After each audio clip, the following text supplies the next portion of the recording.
DS classes में आप सभी का स्वागत है। मैं दीपिका साहू आज आप सभी के लिए लेकर आई हूँ class 10th fire and ice वाली पोएम जो रॉबर्ट फ्रॉस्ट ने लिखी है। ये है second poem of class 10th। तो जो भी बच्चे हमारी वीडियो देख रहे हैं प्लीज़ सब्सक्राइब कर दीजिएगा हमारे चैनल को, और सब्सक्राइब नहीं कर सकते तो प्लीज़ शेयर ज़रूर कीजिएगा आप इस वीडियो को, जिसको नीड है उसको। देखते हैं इस पोएम में।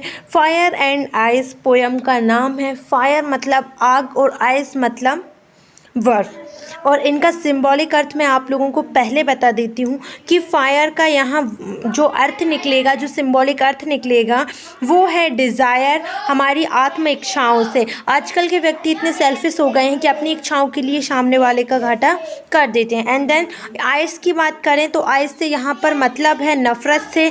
आजकल हम आपस में ही नफ़रत करते हैं किसी न किसी चीज़ के लिए, वो चीज़ फिर कोई भी हो, किसी की सक्सेस हो, कोई बात हो या कोई लड़ाई झगड़े हो, तो उसकी वजह से जो नफ़रतें पैदा होती हैं वो भी वॉर का कारण बन सकती है। तो यहाँ पर दो ग्रुप है। जो एक ग्रुप है वो बोलता है सम से the world will and in fire. तो कुछ लोग जो होते हैं वो बोलते हैं कि जो हमारी दुनिया है, वर्ल्ड है पूरा, वो शायद जो फायर है, आग है, उससे नष्ट हो जाएगा, डिस्ट्रॉय हो जाएगा, ख़त्म हो जाएगा। और यहाँ पर आपको मैंने पहले बता दिया है कि फायर का जो सिंबॉलिक अर्थ निकलेगा वो डिज़ायर से है। मतलब यहाँ पर वो ये भी बोल रहे हैं कि हो सकता है कि हमारी जो इच्छाएं अब बढ़ रही हैं चीज़ों के लिए लेकर, सक्सेस को लेकर और वाद विवाद को लेकर, मतलब जो हमारे अंदर इच्छाएं प्रकट हो रही हैं, तो उससे भी हमारी दुनिया जो है वो ख़त्म के कगार पे आ सकती है।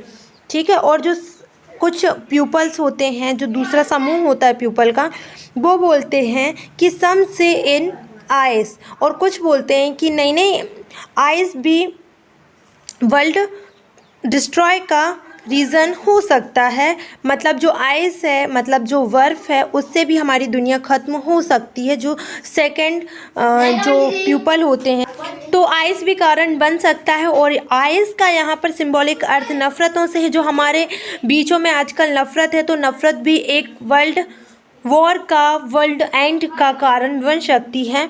तो यहाँ पर फिर आते हैं अपने जो रॉबर्ट फ्रॉस्ट हैं, जिनकी ये पोएम है। वो पोइट बोलते हैं कि from what I have taste of desire. वो बोलते हैं कि मैंने डिज़ायर को भी, डिज़ायर जो है मतलब इच्छाओं से मतलब बोल रहे हैं, और यहाँ पर डिज़ायर का मतलब फायर भी है।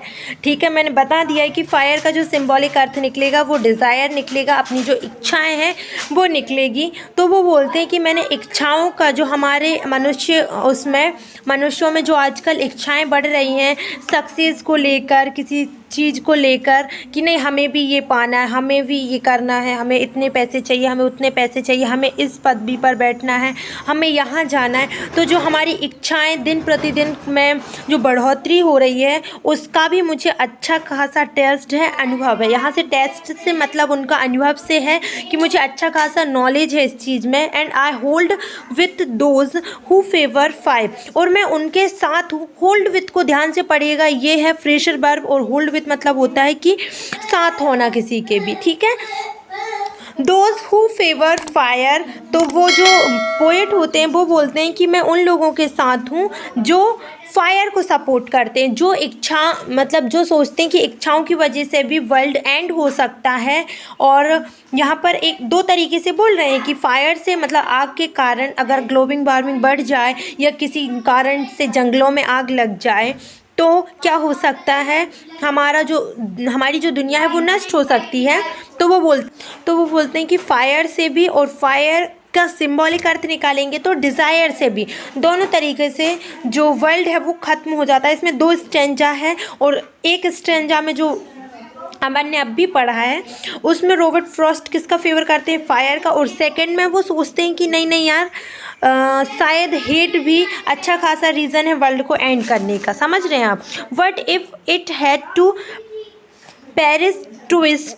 अब यहाँ पर पेरिस मतलब पहले समझ लीजिएगा पेरिस मतलब क्या होता है। पेरिस मतलब हो रहा है यहाँ पर डिस्ट्रक्शन से, डिस्ट्रॉय से, मतलब किसी भी चीज़ का अंत होना, ख़त्म होना, नष्ट हो जाने से मतलब है। तो बोलते हैं कि यदि वर्ल्ड को दो तरीके से ख़त्म किया जा सकता है, या अगर दो तरीके से ख़त्म होगा तो आई थिंक, मतलब मैं ऐसे तो हो नहीं सकता एक बार दुनिया ख़त्म हो जाएगी तो फिर से कोई रिपीट से दुनिया ख़त्म नहीं हो सकती। बट अगर बोलते हैं कि इफ़ इट हैड, अगर ऐसा होता तो दो अच्छे रीज़न क्या होते, एक तो वो सपोर्ट करते हैं फायर को, और सेकंड वो सपोर्ट कर रहे हैं I think I know enough of hates to say that for destruction ice is also great. तो वो बोलते हैं कि मुझे लगता है जो हेट है, नफ़रत है, उसका भी मुझे अच्छा खासा अनुभव है। वो बोलते हैं कि I know enough of hate to say that for destruction ice is also great. और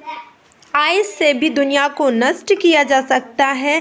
आइस भी एक बहुत महान साबित हो सकता है वर्ल्ड को ख़त्म करने के लिए। महान यहाँ पर हम बोलें या फिर हम ये बोलें कि एंड वुड सफीस मतलब होता है पर्याप्त, यहाँ पर सफीस मतलब सफिशिएंट है, मतलब कि जो आइस है, आइस का सिंबॉलिक अर्थ क्या है जी, आइस का यहाँ पर एक अच्छा खासा रीजन क्या है, आइस का सिंबॉलिक अर्थ है नफ़रत। तो नफ़रत भी एक इनफ रीज़न है वर्ल्ड को ख़त्म करने का। ठीक है, आप आई होप कि आप लोगों को समझ में आया होगा कि फायर से भी, फायर और डिज़ायर दोनों का सिंबॉलिक अर्थ निकल रहा है। फायर से भी हम इस दुनिया को ख़त्म किया जा सकता है, और इच्छाओं से भी, जो हमारे मनुष्यों में, ह्यूमन बींग्स में जो भी डिज़ायर्स आ रहे हैं आपस में, उससे भी हमारे वर्ल्ड को ख़त्म किया जा सकता है। और अगर हम आइस की बात करें तो आइस मतलब बर्फ़ से भी दुनिया को नष्ट किया जा सकता है, और आइस बर्फ़ से भी ख़त्म किया जा सकता है। एंड देन क्या, आइस का यहाँ पर सिंबॉलिक अर्थ है हेट, नफ़रत। जो हमारे बीचों में आजकल नफ़रत है ना, हम जो सेल्फिश हो रहे हैं, हमारे अच्छे के लिए हम दूसरों का बुरा करते हैं, वो भी एक पर्याप्त रीज़न है, सफिशिएंट रीज़न है हमारे वर्ल्ड को ख़त्म करने के लिए। ठीक है, तो ये है क्लास 10th की second poem fire and ice, first chapter की है, ये फर्स्ट यूनिट की है। अगर आपको Nelson Mandela long walk to freedom का अगर आपको फुल हिंदी अनुवाद, फुल हिंदी मीनिंग समझना है तो प्लीज़ कमेंट में ज़रूर बताइएगा। और मैं हमेशा बोलती हूँ कि आपके सब्सक्राइबेशन से आपको मिलेगी बेहतर क्वालिटी की वीडियो और हमें मिलेगा हौसला। तो प्लीज़ सब्सक्राइब और हाँ, अगर सब्सक्राइब नहीं कर सकते तो हमारी वीडियो को ज़्यादा से ज़्यादा शेयर ज़रूर कीजिएगा। थैंक यू, बाय बाय, मिलते हैं।